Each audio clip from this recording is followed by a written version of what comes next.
Kan. So aku pergi tuition.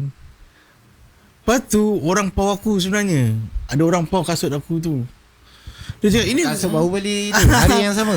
Tak, aku beli hari Jumaat. Esok tu aku tuition hari Sabtu. So hari Sabtu tu kira nak dress up lah, pergi. Aku tuition CM Kasturi, okey. Nak dress up lah, okey. Dress up lah, turun bas 124. Aku turun bas 124. Kan, ada orang, "Dek, sini je, Dek." Siapa pula ni? Tapi dalam hati tahu, antara orang tanya aku nak minta duit ataupun kena pawang knowledge kan. Sekali apa, lawa kasut kau kan. Dia pun suruh aku buka. Aku sebenarnya sebelum aku kena pawang tu, aku tak tahu kasut tu brand apa. Aku rasa bukan Dr. Kadin. Baik Dr. Kadin pun ada keluar. Itu yang kena kencing dengan coket tu.